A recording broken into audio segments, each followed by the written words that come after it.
welcome back to Dramatis Personae. And in today's episode, I will be telling you the tale of a force of nature and a very tall companion for my campaign Before the Storm. Now, Deathwalker Thale is an interesting character for multiple reasons, having a strong conviction for the preservation of life, but very inclined to prefer taking the souls of the dying over to the afterlife. Their longevity as a Deathwalker has made them lose sense of their identity, their past, their family. Why are they a Tiefling? Who is their mother? Things like that. Now, Thale is relatively new to the campaign, only been around for about a few sessions. But Thale didn't exactly fully debut here. First appearing in a one-shot I ran for a couple of friends, a couple of them new players, and a little one-shot called A Dark Road Once Travelled, which I wrote myself. There, a group of adventurers were tasked with mapping a region of the deep roads of Cover, which are like a fragment of the Shadowfell. Basically reaching a place called the Deathwalker's Wander, where many of the servants of the Raven Queen lie. I'll talk about that a little bit later. It's an important part of Thale's backstory, why they have the appearance that they have. I don't really talk much about it in this little tale I have written for it, but Thale, when you look at them, half their face is basically just gone. It's completely gone. Not like missing, but almost melted off. You can't see their eyes, half their nose, their mouth's all curled up, their hair's gone, their ears gone, stuff like that. Kind of like Harvey Dent style, but less skeletal. So here's a little story of the guardian angel that is Deathwalker Thale. Hope you enjoy. Thale was born into a troubled childhood, fraught with fear and anxiety. Their mother, a strumpet in the town of the now desolate Little Fort, fell pregnant after a paid encounter with a bandit, a tiefling by the name of Ricker Vosta. Thale's mother, Kina, a Goliath, approached the rogue upon her discovery, looking to seek financial aid from the heartless man. She walked away empty-handed, yet with a blackened eye as a remembrance.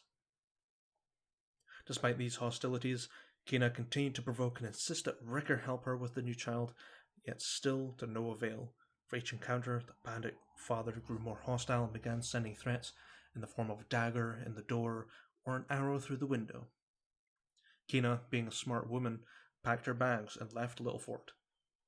Close to her due date, mind you, northbound for Adoin, a dwarven settlement. During the journey, she went into labour. Amidst the hay and goods in the cart that she had hopped aboard, the driver, attentive to the situation, pulled aside the main road to a small tavern emblazoned with the name the Copper Thaler. Luckily for Kina, the local cleric was spending time within its humble walls, and brought the child into the world safely. Blessed under the Fey Mother Sylvanus, the child was given the name Thaler, shortened later in life to Thale. Thale grew up amongst their dwarven peers, often mocked for their height, horns, or grey skin. Despite this, Thale grew up through their teenage years, sprouting to a height taller than their 7-foot mother. Now standing proudly at 8 foot 6 inches, Thale began their studies at the Temple of Aurelian, in the hopes to become a cleric, like the one who brought their family safe to Adoin. Years go by, and a specially tailored suit of armour later, Thale was dubbed a cleric of Aurelian. Spending most of their younger years in the service of Aurelian, Thale found themselves back in Littlefort, holding a service for the poor and the infirm. Working out of a small chapel, their services began expanding to the wider community of Littlefort, aiding guards, nobles, and better-off members of the town. The chapel began accruing hefty donations in good faith to upkeep the duties of the clerics and create a more homely environment for those who needed shelter for the evening. These gestures of goodwill from those more fortunate did not go unnoticed by the public, and no more so than a gaggle of bandits that dominated the dark alleyways. In the darkest of the nights, during the seasons of frostfall, this band of rogues initiated a heist against the chapel to usurp the donations. Leading this troop stood Ricker Vosta, now older, greedier, crueler. Mercilessly, the bandits invaded the chapel, executing without prejudice the homeless patrons that lay across the pews. They struck down the head priest and made their way into the quarters of the cleric missionaries, where they managed to kill the majority of them, bar a handful who fended off the attackers with the aid of divine magic. Thus stood Thale, their comrades Kenna and Yenny, fighting back against all they could muster. Enter Ricker, armed to the nines. Ruthlessly, Ricker cut down Thale's allies and friends and brought the blade down on their body. Perhaps Ricker would have thought differently if he'd known that his tall child stood before him. Yet, given his history, chance wouldn't be a fine thing. Now laying amidst the looted bloodbath, Thale drifted into their eternal slumber. The slumber broken by a gentle voice beyond the veil of mortality, the faceless shape of the Raven Queen emerging from the darkened realm Thale found themselves in. Now amidst her court, entangled in the threads of life, drifting over the well of souls with the haunting cries of the afterlife ringing in their ears, Thale heard a soft promise entered into their mind. Frail-hearted child, bringer of life, thrown to the ravens by one's own father, I bring you a second chance to save the souls of the poor sinners of your lands. Join me, child, and walk the path I have carved for you.